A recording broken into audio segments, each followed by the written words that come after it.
That is insane. And that was now 2007. So at that time, Kanji has started live at the village. Yes. The gigs at Kani. This guy, I remember them. Kanji. Kanji and I were we schooled in Nyeri together. He was in Nyeri Baptist, I was in Kagumu. Yes. I used to meet, Kanji was a basketball player. And we did play a couple of games against them in which they thrashed us. Yes. But a Milele concert, I think in 1996, was the first time I attended a concert. And I bought a Milele album, the very first Milele album. And then I gave Kanji to autograph. And he wrote somebody else's name. Kanji. But anyway, so now again you're reconnecting at Mavuno. At Mavuno now. Mavuno, connecting with him. They're like through now Live at the Village, because Live at the Village, what people don't know was an outreach program. Yes. For Mavuno. Yes. It was a Taking way to church to the unchurched. Yes. The Equity took banking to the banked. I was like, how come that sounds familiar? What you just said? Oh, and then during Mizizi is when I got the name Mwarv. How did the name Mwarv come? So when doing Mizizi, this week 2, we get adjectives that rhyme with your name. So like Atomic Anthony. Yeah, that's an adjective that people can be calling, hey, Atomic, or Richie. Yeah. I like Richie. Yeah, you like Richie. So for me, when it came to my turn, I said marvelous Mwangi. Instead of saying marvelous, I was like, I added a W because it rhymed with Mwangi. Yes. So the name marvelous became my adjective during Mizizi. And then it got shortened to Mwarv. That's so cool. Yeah. So Live at the Village is happening. Yeah, and that was a gig that happened every first Thursday of the month at Carnival. Thursday of the month. Without fail. Yes. And so now I used to be called, Mwarv, this Thursday. You're coming? Yeah. And those gigs used to be free, isn't it? No, it was the gig used to charge 5 SOK. You did 5 SOK? Yeah. Okay, me I never paid. Yeah. My camera was my ticket. Power of a camera. Yeah, power of the camera. And at this time, are there other photographers? No. Photographer. If there was a photographer, it would be like a news guy who's come in for 2 minutes, taking his shots, Gone. He's gone. He's done. Yes. He's just looking for who's the main act today. Yeah. Okay. And gone. That's it. But there was no one covering an event from start to finish. It's true. And covering, this was the guy on the bass, this was the guy on the drums, this was the curtain guy, raiser. Yeah. The opening act and all that. Crowd dance. The crowds reacting. There was nobody doing that then. So what made you do that? I don't know. I don't know really. I think I was like, you're telling the story. I'm here. Let me take you're doing what you said you wanted to do in, is it high school or university? Telling stories. Write the story. Yes. Now you are telling the story of the event from beginning to end. From beginning to end. And posting images to Flickr. And that's all I did. I think at night or the next day early morning. Till today, I remember you guys jacking my photos. No, I still jack them. Not jacking in a bad way, but using them. Yes. And they used to always to link. You always used to link for more photos. Yes. See.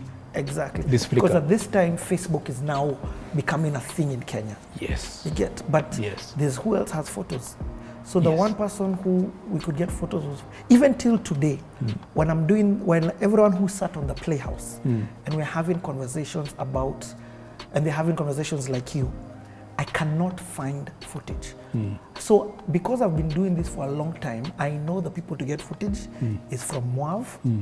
You get, because he's the only one who covered the event, and when he covered the event, I would take the photos and re-upload them onto Facebook. That's the only place. And you also had Mwapi. Yes, but Mwapi, things of not renewing domain name and things like that. He has jacked and you're told to pay $500,000. Yes. And also Facebook changed. Again, you see Facebook changed the system from groups to pages. Because this was early days. Yeah. And there used to be a limit of 20 images per album. Imagine. So you, honestly speaking, currently, when it comes to online content of certain events for a long period of time, it's only, those photos are all you. You get, in fact, I was here having a conversation when Chizzy was saying that Della was his background singer, and you're like, no, Della wasn't. I have the photo. And you look at the photo, and I'm like, oh my God, Della is here. Photo. It's that photo here. Yeah, I was like, I didn't even know it was Della. Yep. And you covered every gig for the 1 year that Live at the Village was at the carnival. Yes. So yeah, and for me, it was just, I have a camera, it's a Thursday, there's nothing much I'm doing anyway. I've left the office. But at this time, you're not learning, you are a professional. The angles, the mood, the kind of photos you used to take. Dude, like I didn't know. You want me to insert photos here? People say, I didn't know. The lighting. I didn't know. Are you serious? I didn't know. I was just trying out things. Mwarv, in fact, you're telling me the photos we've seen was you trying? Yes. Dude, who taught me? Which school did I go to? In fact, I say, there's actually a lady at my phone who told me this. This was during a mission to Katsangani. Yes. He said, you are like Bezalel. There's a guy called Bezalel in the Bible who was an artist during Moses' time. He actually designed, I think, the Ark of the Covenant or something of the sort. And it's actually recorded as the first person whom the Holy Spirit came upon. Because the Holy Spirit came upon him. He was just a young guy and he was able to now do all sorts of artworks. He did not have the training. He did not have the skills. He did not have an apprentice. He didn't have books. But the Holy Spirit came upon him and he was able to do these wonderful things. So I think maybe that's what happened for me. Because me, I did not do it. I was just like, okay, let me try this. Let me try this. I started learning things about ISO. Like I'm shooting indoors, so I have to take the ISO much higher to like 1600. Wow. So I'm shooting an image. It is grainy, but at least there's an image that can be seen. And then I'm like, why is this game moving so much? I'm shooting at a slow shutter speed. That's what used to, I'm like, no one else would get those shots. Like, there's a shot shot like this, insert photo here. Yes. And I don't want to use a flash because the flash kills the mood. You never use the flash? Because journalists, when they came in, it was pop, pop, pop. Because for news, they just want to see someone.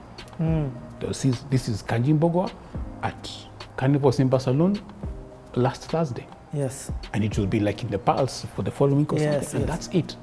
But to me, I'm like, there's a guy on drums there. That's why I have photos of DJ Rick. When Rick was spinning for Giuliani. Insert image here. And what is this you're filming for Giuliani? Those are in 2009. I remember the year. I think it was even September 5th or something. September 2009. Giuliani had a live recording called Giuliani Live. Yes. Which it was a concert, and they were now just recording Giuliani's performances. Live. I think they want to do a DVD or something. But I think I performed at one of those. You performed? Yes, one song there. Church on Monday with Michelle. But I think Giuliani did a live recording. Yes. So now then was just again all the Giuliani concert. Oh, so we have gone. I have a camera just at the door. At this time, a camera was like a... Hey, it was a golden VVVIP. Dude, you almost bought drinks, but... So I shot. And then at that concert, I see somebody holding a 5D. Canon 5... It was a Mark 5D Mark. It was a Mark II, yeah. 5D Mark II was the first DSLR that could shoot video. Whoa. Guess who's holding it? Who? With a full rig? Who? Ken Olo. Oh. I was like, in fact, I didn't even see him. Me, I saw a camera. I was like, in fact, I held the camera, took the camera from me. I'm like staring like, dude, you're 5D. Ken.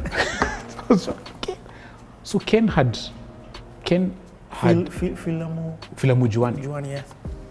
We met with Ken during Mizizi. He'd gone to the US because even he saw the power of photography because he took a photo of a street kid with a cigarette in Uganda or something or so. Yeah. And he'd gone to the US. He'd now come back and he was now setting up Filamu Juani. And he was here. I don't know if it was him recording or, but it was so nice to reconnect with him. And then now later on, he was one of the first guests we featured in Kweli magazine, his story. Which we're coming to. Which we are coming to. So, yeah, Leba the village. You started shooting events at this time. Yes. And there's something you've said that I want to just reinforce. You said you didn't want to use a flash because you didn't want to kill the mood of the gig. Yes. But it's so funny. From my perception, you didn't want to use a flash so that you could show us the mood of the gig. Are you getting? So for me, I would be like, yeah, this guy doesn't want, you know, the way sometimes a flash makes it too light. Yeah, too bright. And it doesn't bring that light and the darkness, and sometimes the darkness is beauty. The shadows and all that. Things. And the different lights that they actually have in the concert. So it's amazing the respect that you have as a photographer for the performer. That is something that I don't see much of nowadays. Because I go like, in a gig, people have paid 5 sock a G. Nowadays it's like 2 Gs. People have paid to see the artist. Who are you as a photographer to get on stage? Guests haven't paid to see you. Guests have come to see the artist. And the artist has been rehearsing a set for like months or weeks. Like, we're gonna go from here, from here, from here, from here. Then there's a random guy with a camera moving around on stage. You just mess up a performance that the artist has been setting up, practicing, rehearsing for so long. So I'd rather yes, it's important to get great shots, but I say it's work with what you have. Don't mess up the performance by going on stage. As much as possible, be off stage and don't block people's view. Man, Travis Green was disgusting at a point. During Travis Green's show, there was a point where just photographers all in front, till the bouncers came. So, in fact, part of the reason why I ask you that is because not only is there a disrespect for the artists, and maybe the artist is from abroad and they're used to these things or not, but there's also a disrespect from a lot of photographers these days for the audience, even though the audience have also become photographers with their Flickr and everything. But you get what I mean? And there's one person who attended a Hugh Masekela concert in 2012. Insert photo here. And I remember Hugh at that concert, there was some photographers who were like standing in front of him because Hugh was big. He was like the biggest jazz saxophone guy we had in Africa. There were some photographers who were like getting in front of him. And he spoke down to them. He was like, guys, you need to respect, first of all, respect me and respect these guys. Why are you guys coming to stand here so close? I mean, they've paid to come, you're messing the show, and he just gave them a rap. Like, you shouldn't be doing this. And me, what I did, because of my respect, I respect the space. And the stage at Cannes is not really a stage. It's not like a Lyons where it's raised. You know, you're almost at the same level, just 1 or 2 feet off the ground, above the ground. Me, I stood far away.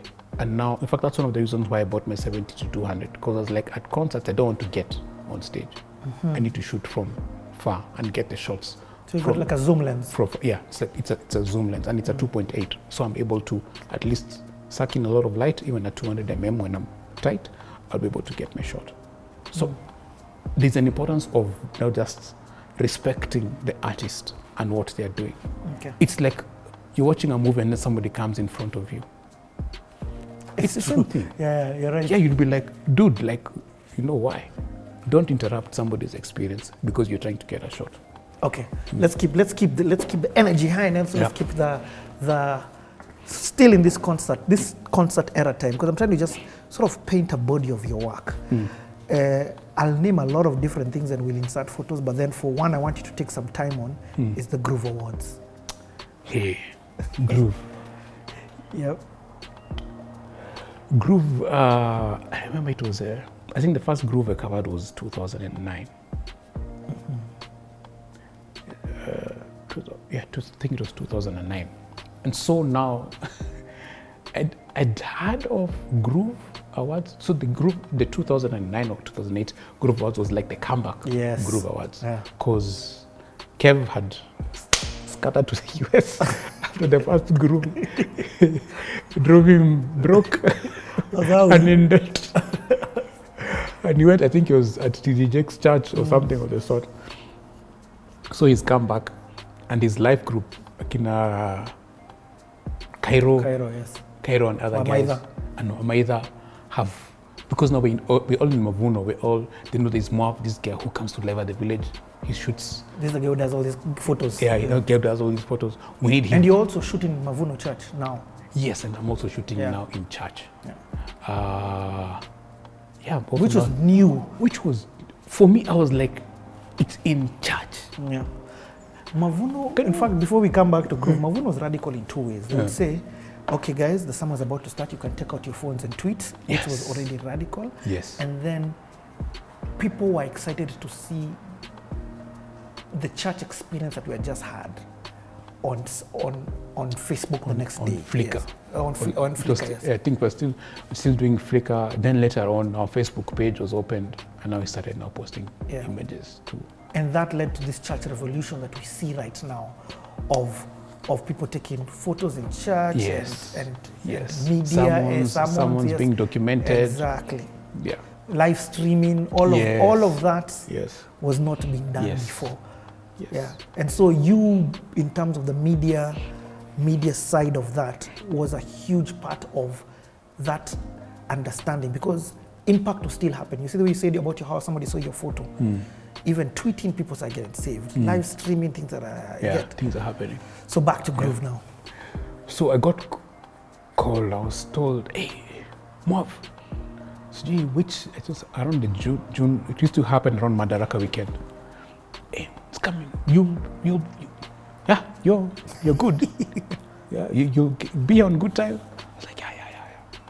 I'll be there. So I got Groove like VIP access, front stage, but this time now there were actually photography had really picked up, so there were actually many photographers there. But I still had to maintain not getting on stage. I actually think they even had bouncers to stop photographers from getting on stage. And I've never had so much joy like when I shot Groove. Like in terms of you covering an event, I was like the person who did the lighting here. Thought of me. No need for flash. The colors are brilliant. Insert photos here. So I remember, like the first guy I think I shot at Groove Awards was Giuliani.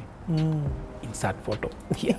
So kina Giuliani, kina Jimmy Gate, and other artists. Yeah. So just covering them, cover the event. It was Is that the amazing. Groove where Daddy Owen gave Giuliani? That was now later on. Oh, okay. This time Daddy Owen was not known. No, And he you know, I was in he- college he- with he was Rafton. known. Oh, you were in college with Rafton? Yeah.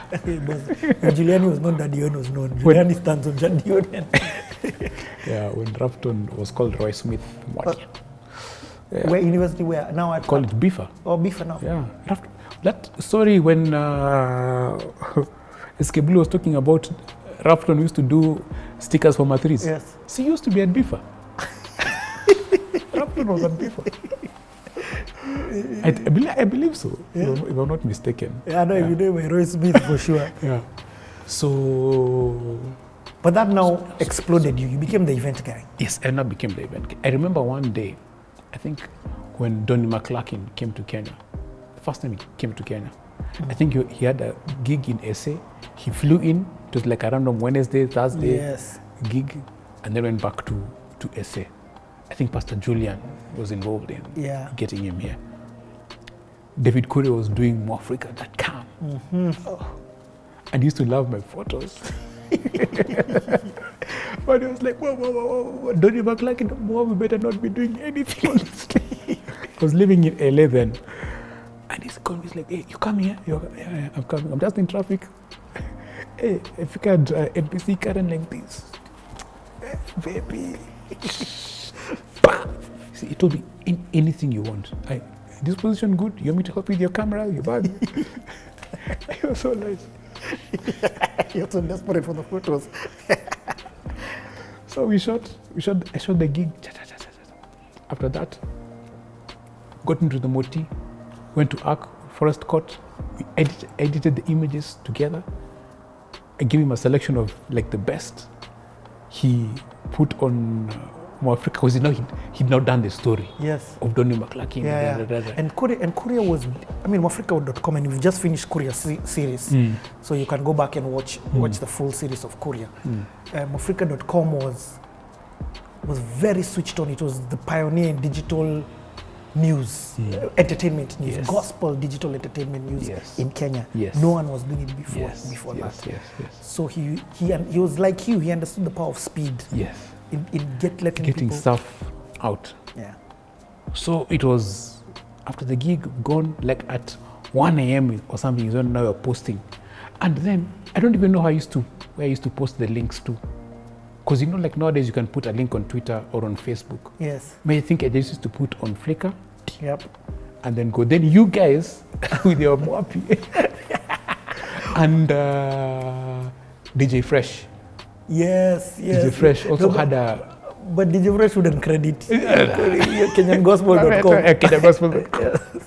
You didn't give his credit. I'm like, no, but at least credit. Okay.